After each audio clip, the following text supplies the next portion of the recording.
For much of the early 18th century, Austria and the rest of the Holy Roman Empire looked up north and laughed at what they called the Snow King and his toy soldiers. To the rest of Europe, the Prussian military seemed like nothing more than a weird, eccentric pet project for the Soldier King, Frederick William I. But under the leadership of his son, Frederick the Great, this so-called parade ground army would transform into one of the supreme military machines of 18th century Europe. Welcome back to Prime and Load. My name is Lee Gugino, and as always, I'm joined by Drs. Alex Burns and Andrew Bamford. Today we're continuing our series on the Holy Roman Empire by zooming in on one of the most famous and formidable states, the Kingdom of Prussia. Today Alex is taking the lead and giving us a broad brush look at the origins of the 18th century Prussian army, and we'll look at the lineage of Prussian rulers and the deep connections between the monarchs and their military. Thank you for joining us for A Guide to the Holy Roman Empire, the Kingdom of Prussia.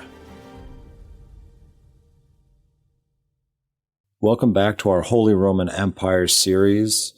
Today, we're starting with, I don't know, would you call this your favorite state of the empire, Alex, or is that a bridge too far? I think we'll just say that the fact that it's taken us a year and a half to get to this episode is a sign that I have considerable self-control. Yeah, definitely. We'll take that. And this part might even be broken up as well into several episodes, depending on, I guess, the excitement levels in audience and presenter. I think two different gauges. But today we're talking about the Kingdom of Prussia.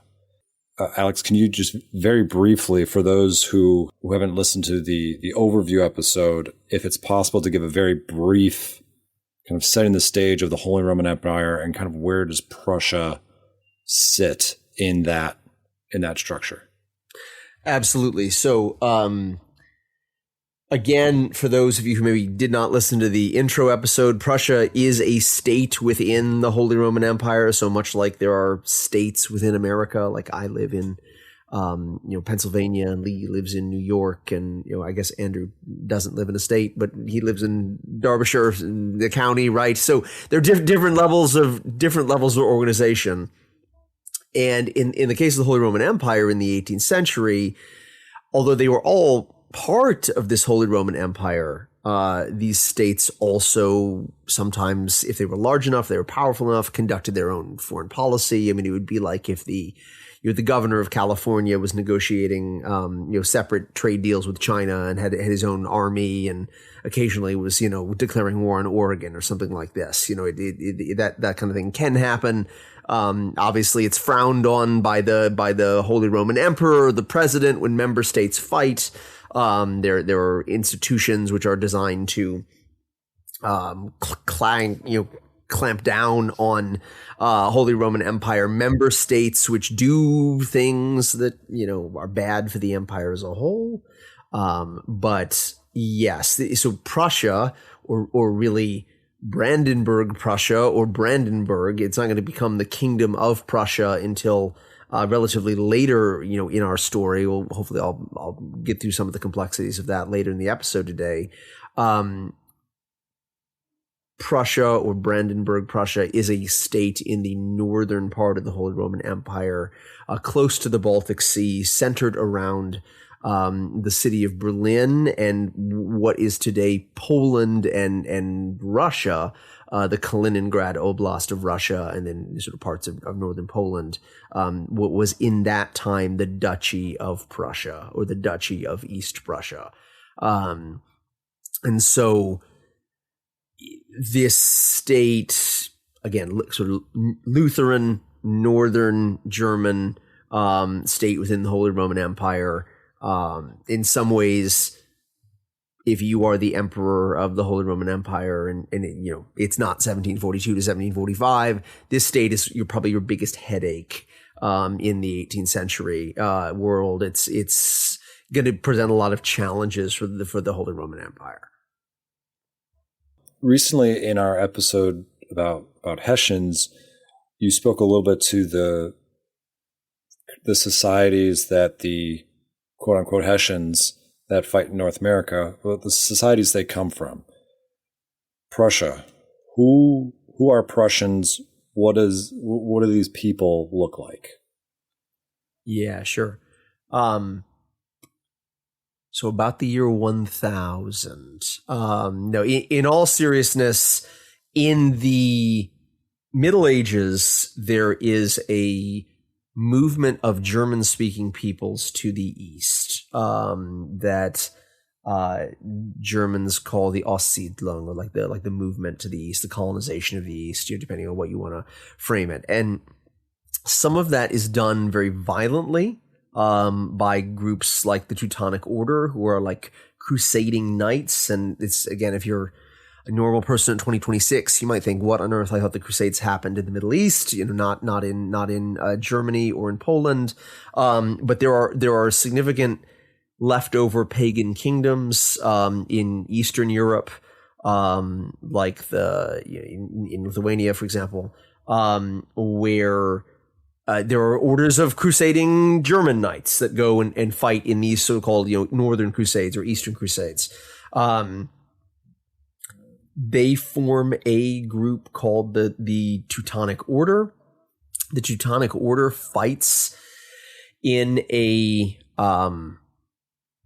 sort of a part of the Baltic coast, the area that we today think of as the Kaliningrad Oblast. That was then called Prussia, and there were Prussian people, Slavs, who lived there, speaking a basically like now dead language called Prussian. And so even though these people were erased to some extent by the sort of Christian German knights who were moving into Eastern Europe, their name or their like the land that they lived in is still sort of, this area is still called Prussia.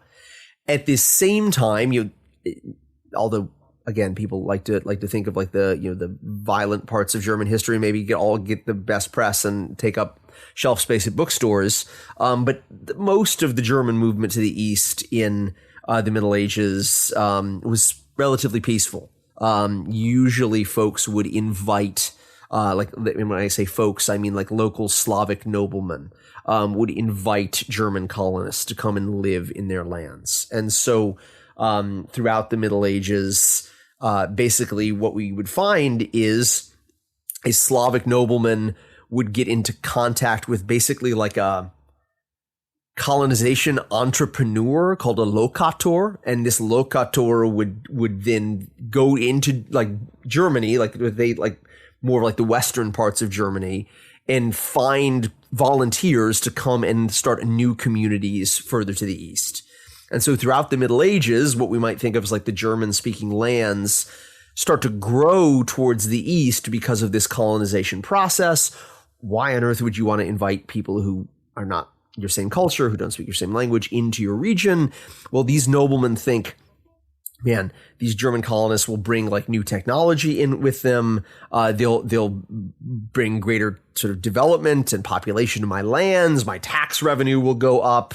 And so from their standpoint, it's a really positive thing. Obviously, from the standpoint of many national modern Polish and Russian historians, I mean, this is a fairly condemned process. This is viewed as like a betrayal of the Slavic nation and things like this. And I think that a lot of that is sort of more modern, perspectives that are tinging this. At the time, if you could get a group of Germans to come live in your lands, if you could say get a group of German monks to like run a monastery and all the economic activity that would go along with a monastery, this is viewed as like being a real boon. As opposed to being like these dirty Germans are coming and like encroaching on my land or something like this, which is how it would be viewed in the nationalist world that we've lived in since certainly the 20th century, really the 19th century and 20th centuries. So through both violent colonization and more peaceful colonization, you find Germans moving to the east, wiping out these old kind of pagan Prussians, but also kind of moving into regions like the area around Berlin. Well, in the 1400s, a family is invited to come and rule the area around Berlin, the March of Brandenburg. And this is the Hohenzollern family. They are basically like a group of noblemen from like the Swabian part of the Holy Roman Empire. They, kind of strong men or like the high Middle Ages who conducted tolls. Like Zollerns, like toll is in their name. And they are invited up to come and rule Brandenburg. And for the next, I guess 500 years, almost, this family is going to be in charge of the area of Brandenburg. It's not a militarily powerful area. I mean, if you've ever like been to, for American listeners, like northern Indiana, the area around Fort Wayne, it's kind of pancake flat and pretty swampy. It's very easy to invade. It's not like, would not be the top 10 picks for anyone, for a region to like, come and create a base of power in. But through state centralization, through making a series of kind of good marriage alliances and agreements with like the estates of this area, the Hohenzollern family is able to sort of solidify their power. They're able to try and create connections and inherit more lands around them. By the early part of the 1600s, they have inherited this old duchy of Prussia from the Teutonic Knights and kind of added it to their land, where they have to make some, in some ways fairly humiliating deals with the King of Poland in order to achieve that, and sort of swear homage to the King of Poland. But by the time, we're just going to skip forward to the 30 Years' War. By the time you get into the 1600s, Prussia is not, just that East Prussian duchy is connected to the Margravate of Brandenburg. And so you have this odd kind of hodgepodge nation or state, really, called Brandenburg Prussia. And Brandenburg Prussia is devastated by the 30 Years' War. And so in some ways, the 30 Years' War is like the origin story of Prussia. It's also the origin story of like the period of military history that this podcast focuses on. And so armies, both Swedish armies and imperial or like Catholic armies, are marching back and forth across the territory of Brandenburg. It's devastated. Some of the worst population loss in the course of the 30 Years' War in the German-speaking lands happens in this area. I mean, there are parts of Brandenburg that like 2/3 of the population is wiped out by the course of the 30 Years' War. And so for a young generation of leaders, and particularly a man named Frederick William, and that's what all the men in Prussia seemingly are named. So we're going to call this man the Great Elector. He comes to power right after the 30 Years' War and basically tries to say, how can we not have this happen again? How can we not have our lands sort of, marched back and forth as almost like the stomping ground of different armies? What can we do to make this a more sort of powerful and centralized state? Obviously he's going to want to pursue alliances, but he also tries to pursue a more powerful military force. And so centralizing the military under his control, not sort of trying to hire out mercenaries, which was quite common in the early 17th century, but instead bringing regiments, directly under the control of the state. This is sort of his path towards power. He fights a lot of battles, and I'm not going to go into great detail about the Battle of Fehrbellin or things like this at this time. But there are significant military successes in the reign of Frederick Wilhelm, the Great Elector, and he leaves a much more energized and powerful Prussian or Brandenburg Prussian state to his son Frederick, who we'll call Frederick I. He is the first king to rule in Prussia. And so how does this happen? Well, compared to Hessen-Kassel, who we've talked about in this podcast in connection to the 250th anniversary, compared to other kind of smaller German states like Saxony, Brandenburg Prussia is getting larger. It's getting more powerful. It's already an electorate. So it's one of at this point, the 7 states, really princes of the Holy Roman Empire, that get to vote in the elections of the empire. But it is also a state that has some military weight to throw around. It's got an army, 20, 30,000 men in that range. And so Frederick I, he's not a powerful warrior king. He is a man who is maybe more interested in like the arts and sciences. He's founding colleges. He's sort of trying to beautify the capital in Berlin. He's interested in sort of consolidating his base of power in East Prussia, sort of beautifying the city of Königsberg, today's Kaliningrad. I hate to like fall back on tropes. He's more of a lover and not a fighter. And so Prussia in this time is kind of looking like, certainly a powerful military base was left by his father, the great Elector, to him. But he's kind of a standard prince of the Holy Roman Empire in the 18th century. Frederick I is trying to build up a base of power, work within the power structures of the Holy Roman Empire. And so, to a large extent, what will come later, sort of what we think of as the modern state of Prussia, is in northeast Germany today, parts of Poland and parts of Russia today, specifically the Kaliningrad Oblast. It comes out of the work and the sort of the negative experiences of the 30 Years' War. If you want to kind of just ask the follow-up question, who were the Prussians? A lot, especially maybe the folks who are really into Prussian history, want me to say, man, they're all German speakers. That's really not true.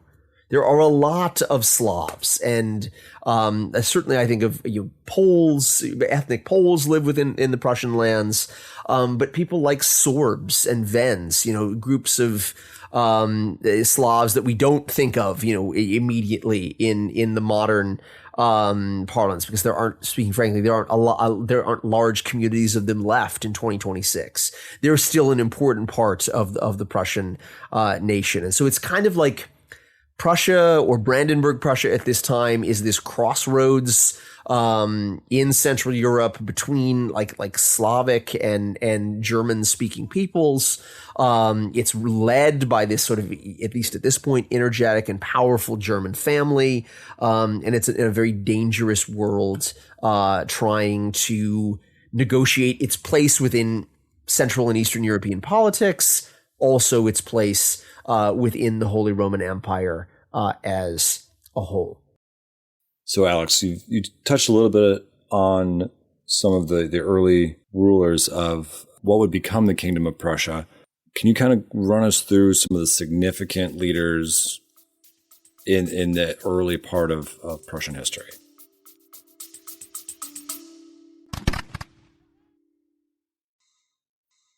If you're enjoying this episode of Prime and Load, the best thing you can do to help us grow is to tell somebody about it.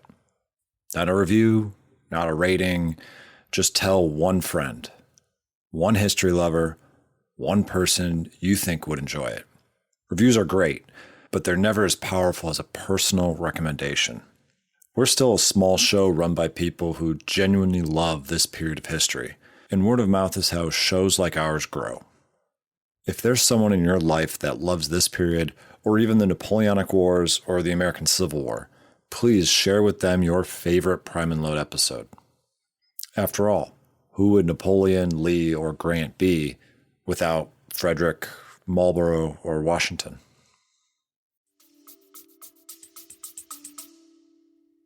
Absolutely. So, I think we'll probably just walk through the lives of, and relatively briefly, of three men. Frederick I, who I've already mentioned, his son, Frederick William I, and then Frederick II.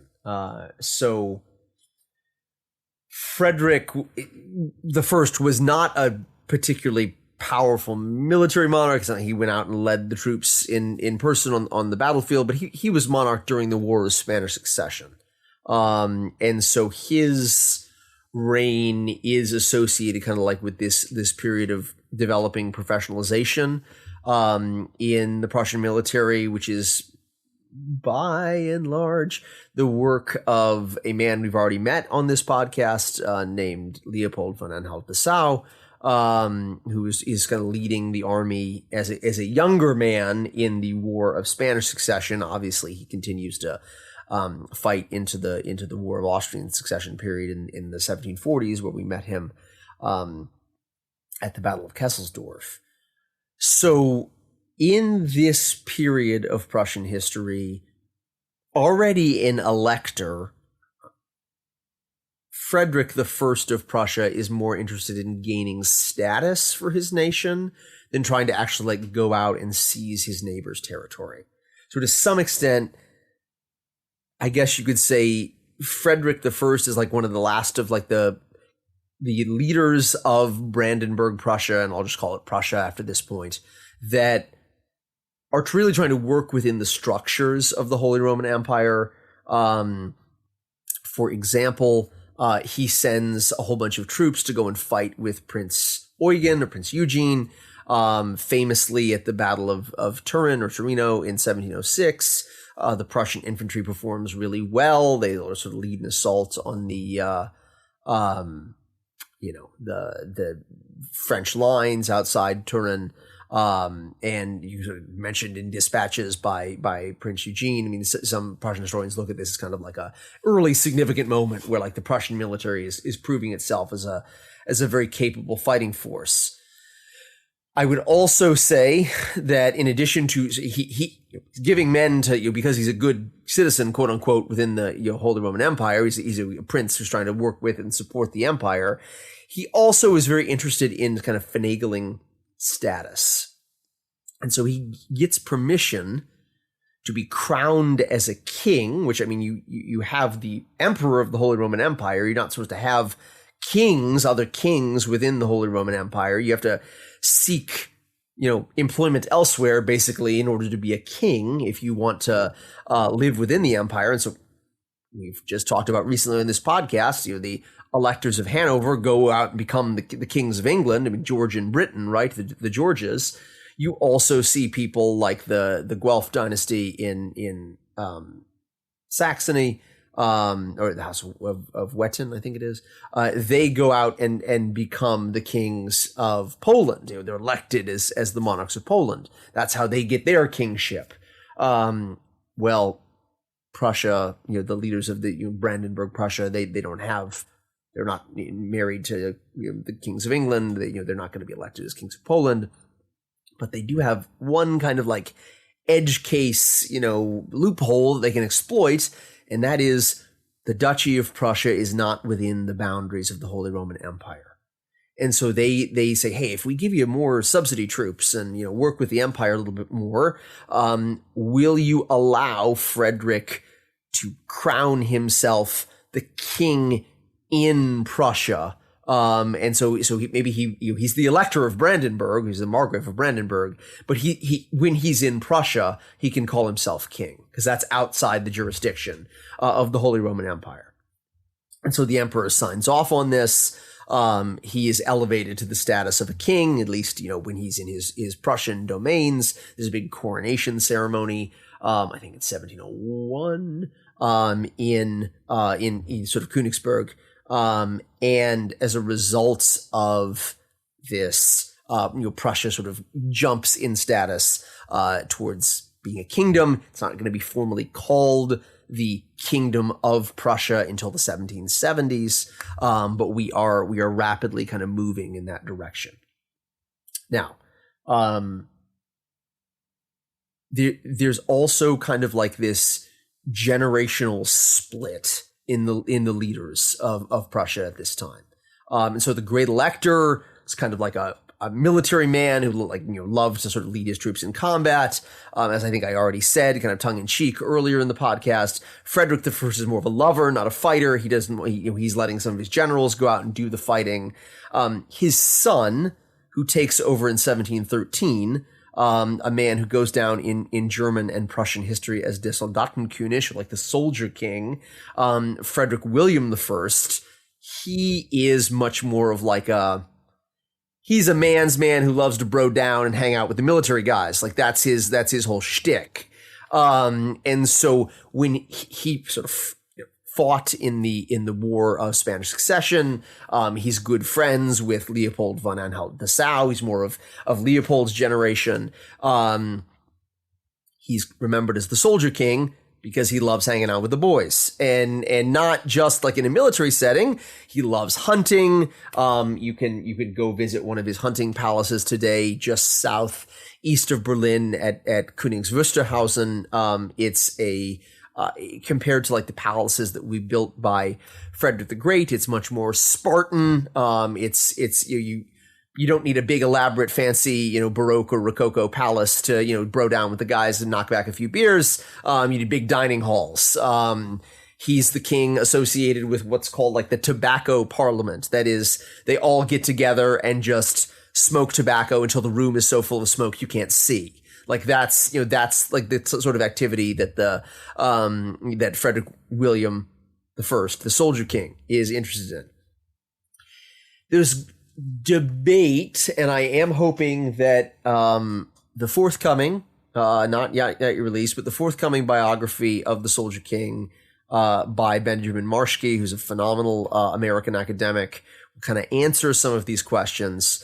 But there's debate about to what extent is Frederick William a good citizen of the Holy Roman Empire? To what extent does he want to work within the empire? To what extent is he kind of frustrated about some of the policies of the empire? Does he view Prussia as being almost more like an independent kingdom, or is it still kind of this just another framework, state, or another state within this patchwork of states in the Holy Roman Empire, subservient to the overall Holy Roman Emperor, who of course is from the House of Habsburg in Austria? What we can say with certainty is that he amasses a whole bunch of money and he builds a really big army. And so he is famously very miserly. He doesn't like spending a whole bunch of money in an age where, the House of Wettin is holding these elaborate parties in Dresden. And I mean, Dresden is sort of like almost like the Venice of central Germany or northern Germany at this point. There's a whole bunch of culture and art and sort of theater performances and poetry being produced in Dresden.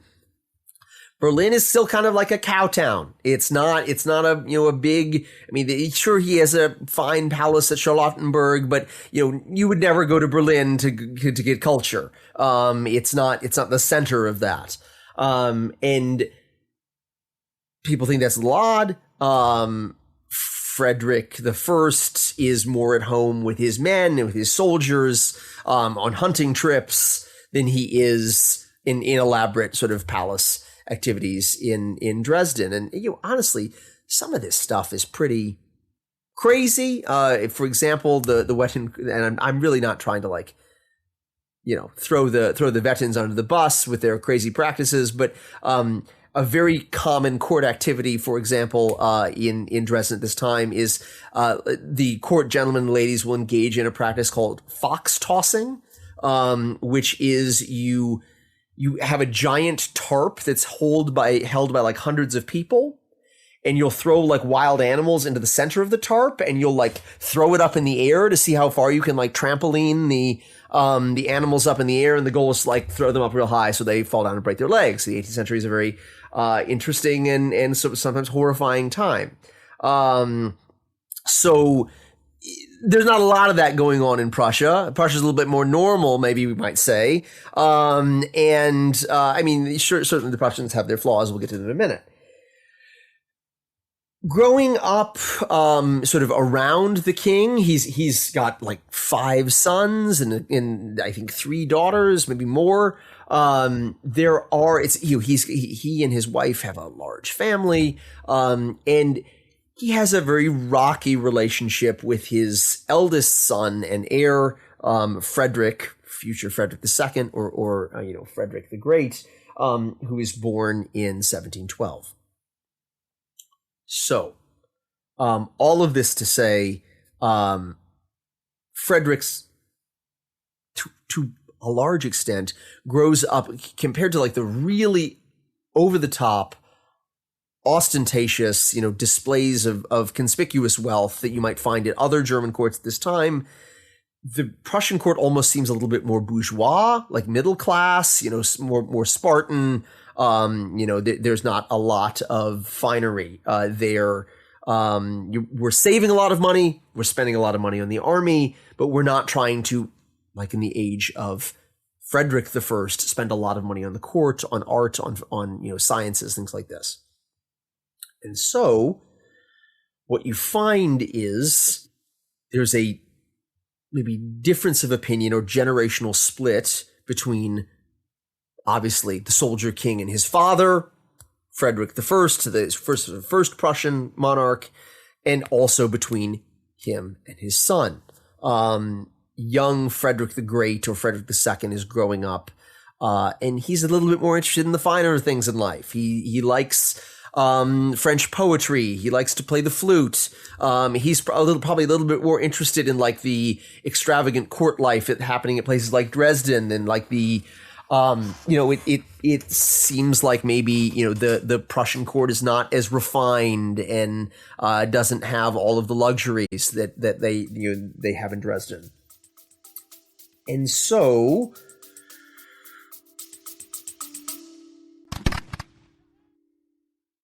Hi, this is Lee Gacino, and on behalf of Alex and Andrew, I want to say thank you so much for listening to this episode, and we really hope you're enjoying it. But did you know that this is only part of the conversation?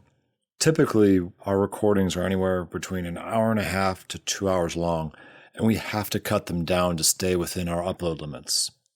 But you can get full access to these uncut versions of every episode by joining the Prime and Load War Room on Patreon. For just $3 a month, you can listen to the additional 20 to 40 minutes of content that you don't get here, and all of it is commercial free. If you want even more, you can also upgrade and gain access to exclusive bonus episodes that can only be found in the War Room. If you're enjoying Prime and Load and want more, use the link in this episode's description to visit the Prime and Load War Room today.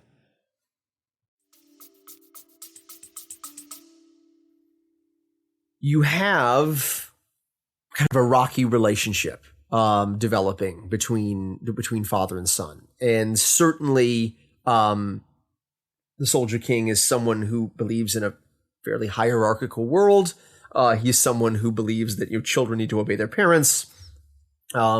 He does not like the fact that his son is more interested in playing the flute and reading French poetry than he is in, for example, like taking an interest in military affairs. The military is everywhere in the Soldier King's reign. One of my favorite anecdotes from Christopher Duffy is they have the troops exercise right outside the palace, which it makes Frederick feel great because his soldiers are right there, but it's sort of a high cost in glass replacement because the troops will occasionally accidentally fire their ramrods through the palace windows. So there are there are benefits and drawbacks to this.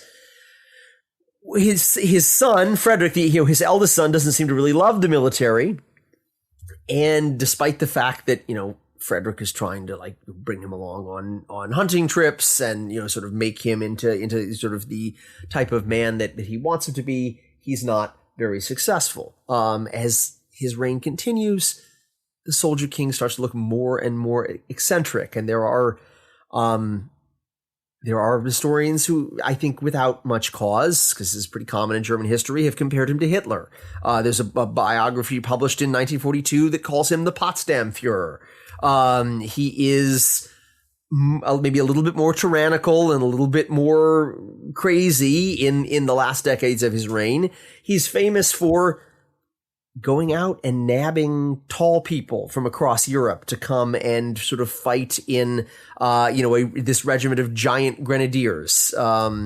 This regiment of grenadiers, contains, sort of tall people by 18th century standards who are maybe 6 foot tall, but also like freakishly tall people by 18 standards who are like 8 feet tall. And there aren't a lot of beautiful court paintings of like, the ladies and the ministers at court, but Frederick William I, the soldier king, does set up a whole bunch of money to make sure that the tallest of his soldiers can have very nice portraits. And a lot of those tall soldiers' portraits survive to the present day. You can go find them online. You can go see them in museums where they survive, in Berlin and in Potsdam. And so when you're sending recruiting parties as far afield as like England and Ireland to like kidnap tall men in order to like take them back to Potsdam to be in your kind of weird toy soldier regiment. I mean, these guys are nicknamed the lange Kerl, like the tall. I mean, we translate that as like the tall soldiers in modern English. I mean, I guess like in modern colloquial English, it might be the long boys or like the tall boys or something like this. It's a little weird, and people think it's a little weird at the time. And so there are historians who are like, the Soldier King is like sort of a weird, eccentric, kind of off his rocker kind of guy. And there are also historians, based on comments that Frederick William may or may not have made, who say things like, he's acting crazy so he can amass power. For example, he says things like, the most beautiful woman in the world would be a matter of mere indifference to me, but tall soldiers, they are my weakness. That doesn't sound like something like a manly man might say. It's something a little, a weird to be coming out of his mouth. Late in his life, he makes the comment, I knew my country needed a lot of money and a strong army. And so I affected being like kind of a crazy guy who like kidnapped tall people in order so that the neighboring nations would just say, Frederick William's a little weird, kind of let him do his thing, don't bother him. And this is kind of like a cover or a ruse maybe. Again, I think the verdict's kind of out on that. It's very possible. Hopefully Benjamin Marshko will kind of answer some of these questions for us when his biography comes out. But there are people who I would say fall into the Frederick William, the Soldier King, was just a weird guy who was kind of maybe going crazy by the later part of his reign. Or maybe Frederick William, the Soldier King, was kind of crazy like a fox and was like acting crazy so he could build up a large treasury and have a really large army. And honestly, having not devoted my life to answering that question in detail, I'm not sure which of those camps I fall in. I think I see evidence for both. Maybe it's a little column A and a little column B. So all of this to say, by the end of the reign of Frederick William I, the Soldier King, Prussia has built up a huge treasury. You could pay for the army for like the next 5 years without collecting any more taxes. Like that kind of resources have been built up. I mean, by comparison to the modern state of American governmental finances, I am in awe of what he was able to accomplish. He also has built up a very large army for a country that maybe has a population of 3 million people. They have a standing army of 80,000 soldiers. So it's a very impressive achievement by the standards of the time. Certainly in comparison to other German or states within the Holy Roman Empire, this is an incredibly impressive achievement, and one that kind of allows Prussia to maybe punch above its weight in comparison to its total wealth, and the size of its population. And so this, of course, leads us to Frederick II, who takes over from his father. Just to pick up on something else you said as well, Alex, the business of of Prussia having territory that's outside of the empire. I mean, I don't know how unique that is. I can't immediately think of another case. And then the king in Prussia business. Obviously, we know Frederick ultimately challenges the empire fairly directly, and in fact, a whole series of wars for Great I'm speaking of. And whether I'm looking back, knowing what we know now, is there a precedent of trying to not break away from, but carve out a bigger role within, and maybe have some external existence, challenge the status quo a little bit in some of those actions, or is it just state building within the empire structure? I'm not entirely clear sort of where that drift to challenge Vienna really begins. Yeah, that's a great question. I would say Prussia is a unique case in all the combination of factors, but certainly the strategies are not unique to it. So, as I've already said, the Wetins are pursuing Saxony and Poland, trying to become kings of Poland as a way to increase their authority. The Hanoverians obviously marry into Britain, and end up not marrying into, but end up as a result of acts of succession, becoming the kings of Britain. Bavaria is trying to challenge the Habsburgs for dominance, just using its own resources within the empire. If you were to transport a historian from 2026 back into the year 1700, the big challenger to Habsburg dominance in the empire would not be Prussia, it would be Bavaria. And so at different times, these different states kind of through fits and starts make kind of like plays to expand their authority. I mean, as I think I went through Peter Wilson's like guidelines last time when we looked at like the empire as a whole, preserve the dynasty and the territorial patrimony. You increase your own status, increase the lands that you have under your control. These are goals that Prussia is doing, but it's shared by all states within the empire. I will say Prussia has a relatively unique combination of territory that they directly control that is outside the empire that allows them to increase their status. So that is a way in which Prussia is unique, but I would say that most of the strategies that they're employing are fairly common to other states within the empire that don't always get along with the emperor, and are willing to kind of push back against Habsburg authority and maybe dominance. Peter Wilson has just written an incredibly long and detailed and incredible, summary of the military history of Germany, Iron Blood, and in that he makes the argument that's, I think, fairly correct one. The real threat to like the peace of the empire and goals for dominance in the empire throughout the vast majority of the empire's history is the Habsburgs. I mean, they're the ones who are pushing the envelope, getting more territory, trying to like amass, centralize their resources, grow a larger army. These other folks are trying to challenge them for a reason, because they're seemingly for much of the story of German history kind of running away with the game.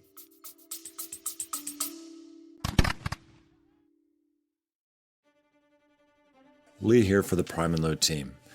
We hope you're enjoying this episode, but if you want to hear more Prime and Load, our Patreon War Room is the place where you can get it.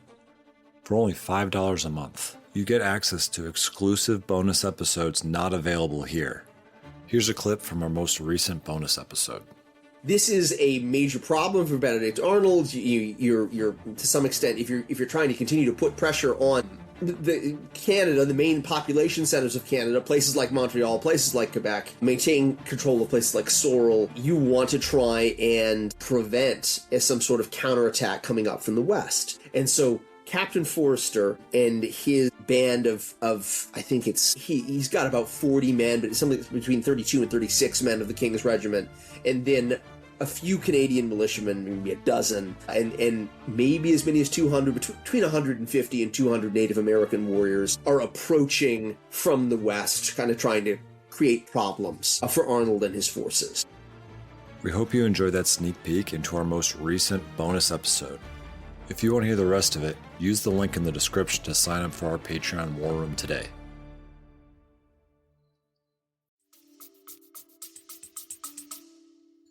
And I'm right, I think, in saying that because Prussia is a Protestant state, there isn't the option of a Hohenzollern becoming emperor. That's got to be Catholic, right? Yeah, so certainly within the framework of the laws of the empire as it exists at the time. That doesn't mean that there were not Calvinists and Lutherans who had designs on the title of Holy Roman Emperor. There is, at least in Christopher Duffy's mind, evidence to suggest that one of Frederick's lieutenants, a man named Hans Karl von Winterfeld, is trying to make him the Protestant emperor in the middle of the 18th century. Duffy seems to kind of argue that's why Frederick is invading Bohemia and trying to sort of put the Habsburgs on the ropes in order to sort of try to follow in the footsteps of the Bavarians in the 1740s and make himself emperor. I think, and of course Duffy is being Catholic is relatively partisan in Maria Theresa's cause, and in one of my favorite turns of phrase, describes Winterfeld as a shadowy yet corpulent figure. So gives you a sort of sense of his perception of Winterfeld. I'm probably more in the camp of Peter Wilson, who argues that throughout much of the history of the empire, there's been this idea of a Gegenkaiser, which is like almost like an anti-emperor would be the literal translation. Basically, this is someone who is not the emperor himself, who's trying to almost be the center of resistance against the Habsburgs. And certainly by during the period of the 7 Years' War, I think it would be right to say that Frederick II or Frederick the Great is kind of fulfilling this role as a Gegenkaiser. But by the time you get to the 1780s, I mean, he's kind of working within the institutions of the empire itself to stop the Habsburgs rather than trying to really upset or become like an anti-emperor or something like this.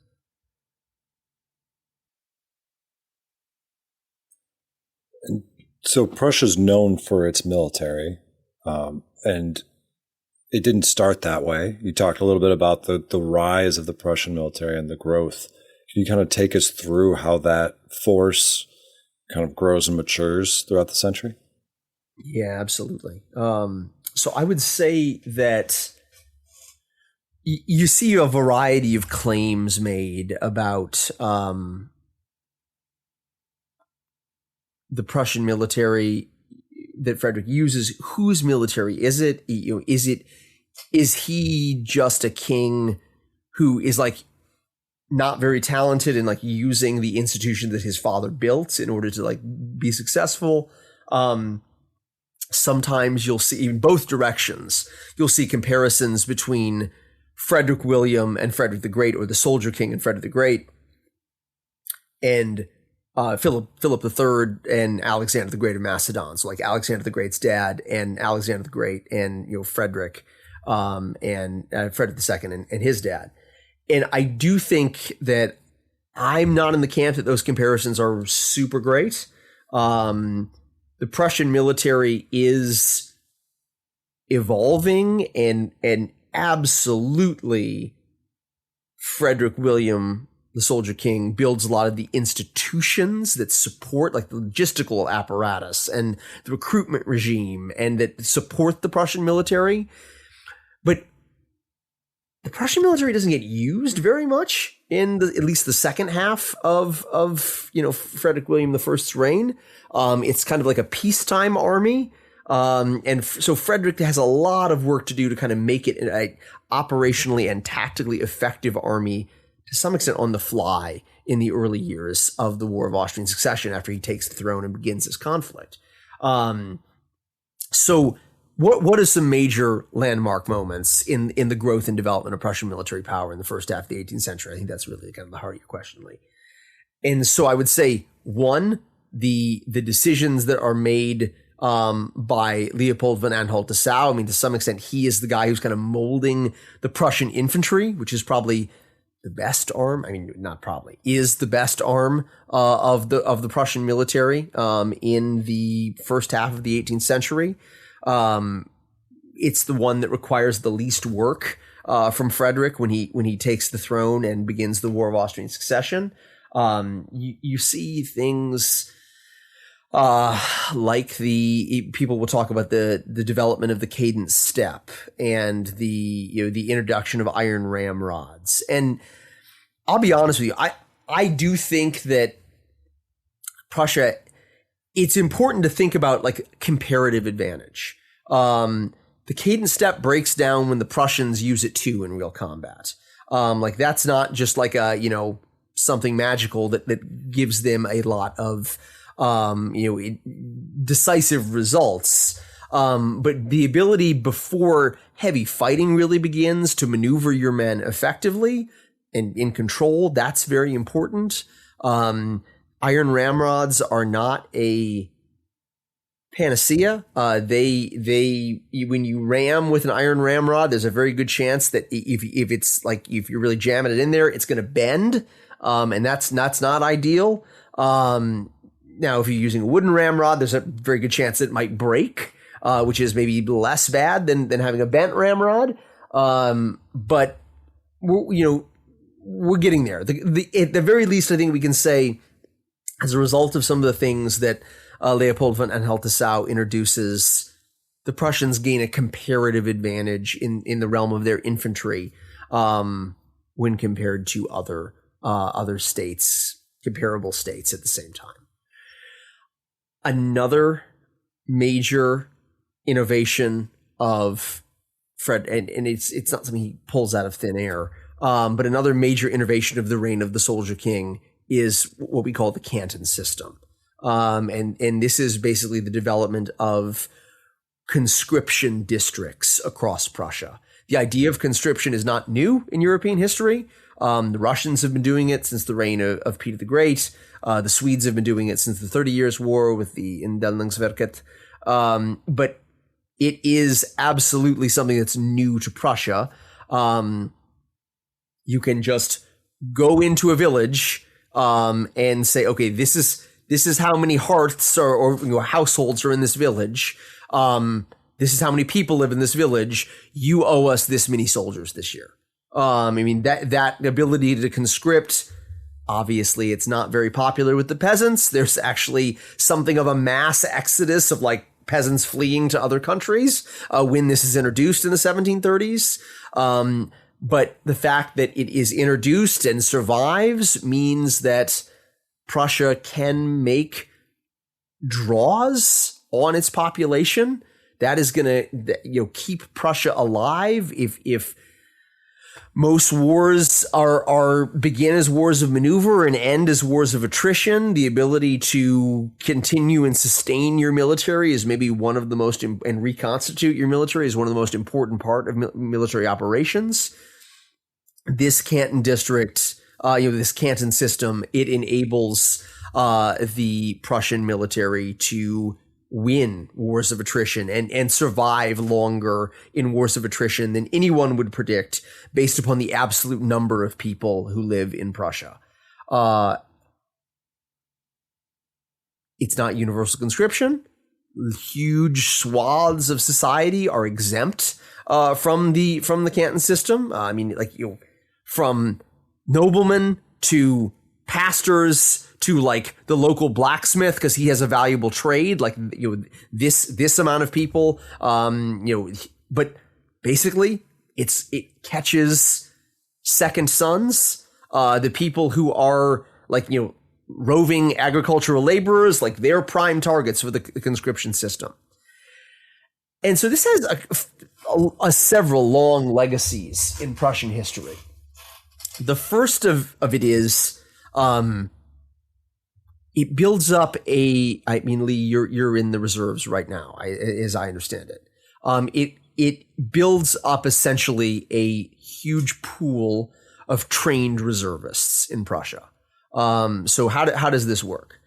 Well, if you're an unfortunate peasant in 1735 and your number comes up to go and be conscripted into the army, it's not like Russia where they have a funeral for you because they think they're never going to see you again.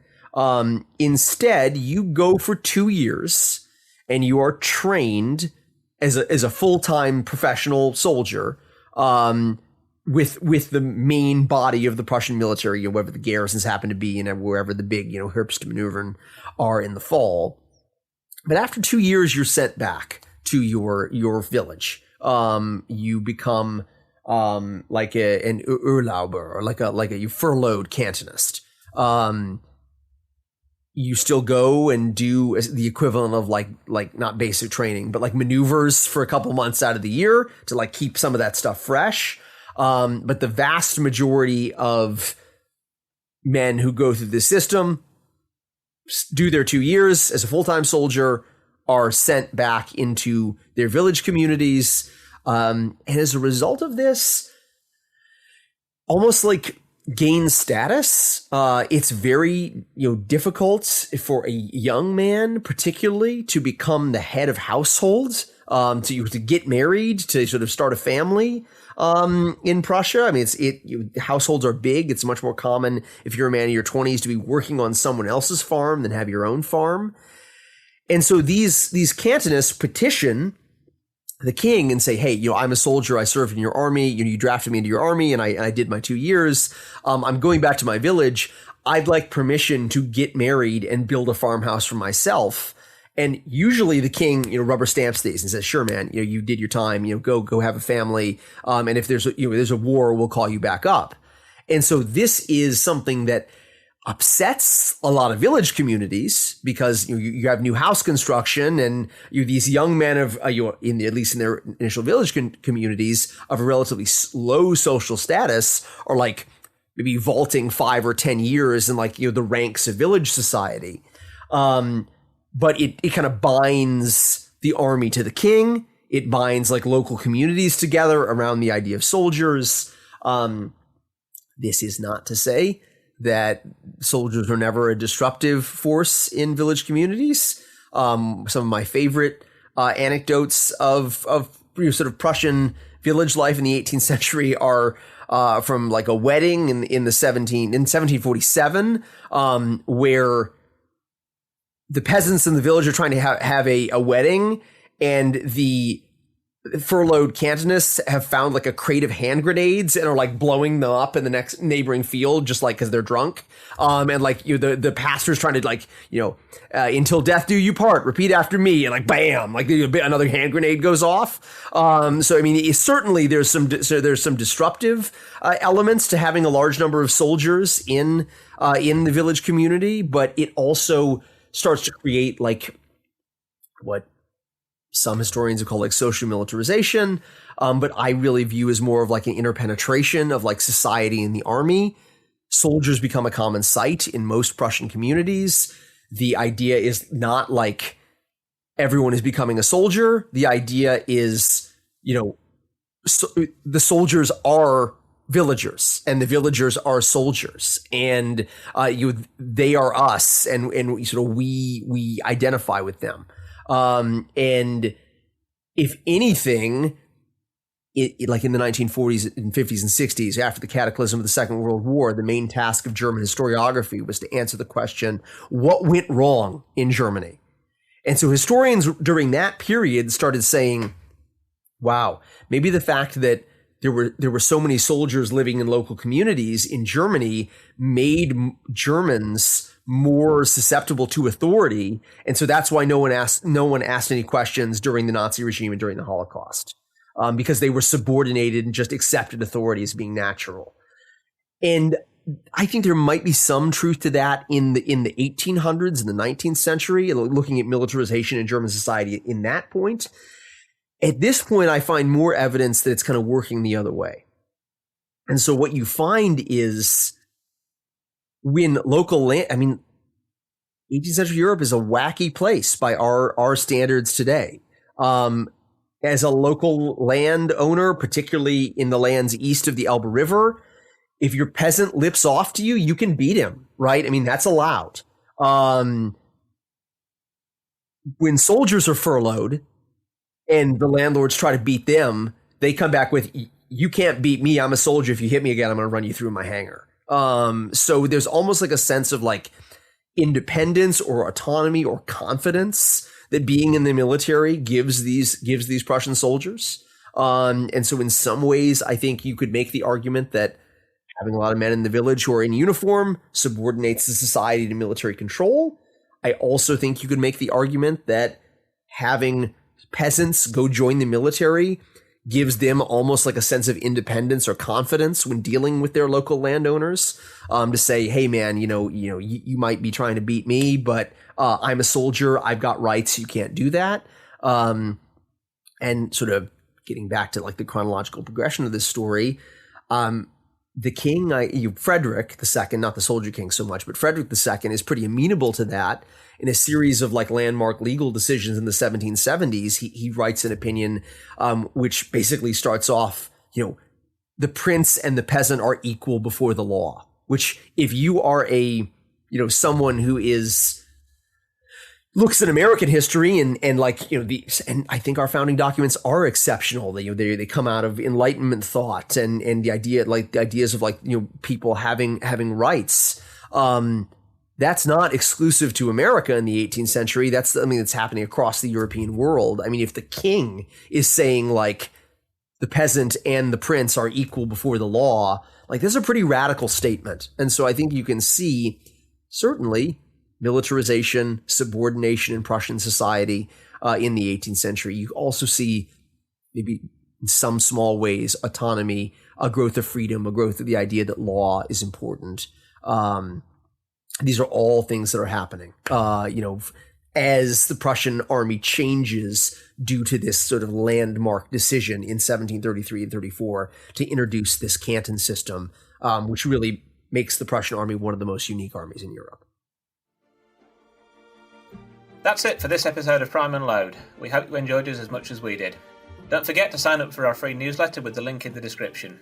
It's the best way to stay up to date with the show, see what's coming up next, and ask us questions. You can also follow us on Facebook, Instagram, and Twitter. This episode was hosted by Drs. Alexander Burns and Andrew Bamford. It was produced by Lee Gugino, music by Brianna Tam, Ardi Son, and Adrian Beringer. Prime and Load is a Historic Studios podcast.